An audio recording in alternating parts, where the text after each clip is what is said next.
আসসালামু আলাইকুম রহমতুল্লাহ। আশা করি আপনারা সবাই ভালো আছেন।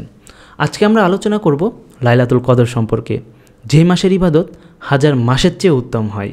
আল্লাহ সুবহানাহু ওয়া তাআলা এই রাত সম্পর্কে কী বলেছেন, আমাদের প্রিয় নবী হযরত মুহাম্মদ সাল্লাল্লাহু আলাইহি ওয়াসাল্লাম এই রাত সম্পর্কে কী বলেছেন, আসুন আমরা কুরআন ও সহিহ হাদিসের আলোকে জানি।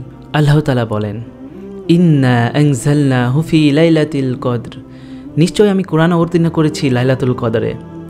ওয়া মা আদরাকা মা লাইলাতুল কদর, আর তুমি কি জানো লাইলাতুল কদর কি? লাইলাতুল কদরি খায়রুম মিন আলফি শাহর, লাইলাতুল কদর হচ্ছে হাজার মাসের চেয়েও শ্রেষ্ঠ।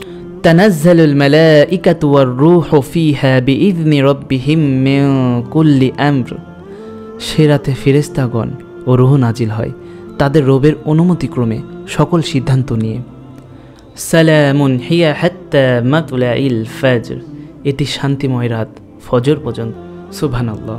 আমরা এই আয়াত থেকে বুঝি লাইলাতুল কদর হাজার মাসের চেয়ে উত্তম।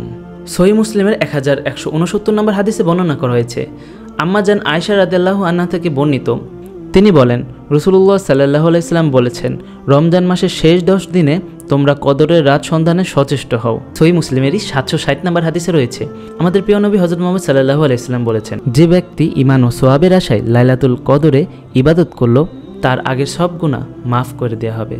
সুবহানাল্লাহ। এবার আসুন আমরা লাইলাতুল কদরের গুরুত্বপূর্ণ আমল সম্পর্কে জেনে নিই। এই রাতের গুরুত্বপূর্ণ দোয়া কি? উম্মুল মুমিনিন আম্মা জান আয়েশা রাদিয়াল্লাহু আনহা নবীজি সাল্লাল্লাহু আলাইহি সাল্লামকে জিজ্ঞাসা করলেন, ইয়া রাসূলুল্লাহ, আমি যদি কদরের রাত সন্ধান পাই তাহলে আমি কি করব? তখন রাসূলুল্লাহ সাল্লাল্লাহু আলাইহি সাল্লাম বললেন, আল্লাহুম্মা ইন্নাকা আফউন তুহিব্বুল আফওয়া ফাআফু আন্নী, হে আল্লাহ, আপনি ক্ষমাশীল, ক্ষমা করতে ভালোবাসেন, আমাকে ক্ষমা করে দিন। কেন এই রাত ফজিলতপূর্ণ? এই রাতে কোরআন নাজিল হয়েছে। এই রাতে ফেরেশতারা দোয়া ও রহমত নিয়ে পৃথিবীতে অবতরণ করে। এই রাতের ইবাদত হাজার মাসের থেকে উত্তম। এই রাতে গুনাহ মাফের সুযোগ পাওয়া যায়।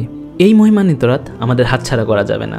তাই আসুন আমরা বেশি বেশি সালাত আদায় করি, বেশি বেশি কোরআন তেলাওয়াত করি, বেশি বেশি দান সদকা করি, যেন আমাদের গুনাহ মাফ হয় এবং আমরা খুব সহজে জান্নাত লাভ করতে পারি। মহান আল্লাহ আমাদের সবাইকে লাইলাতুল কদরের বরকত দান করুন। آمين. بين الرجاء والخوف قلبي طائر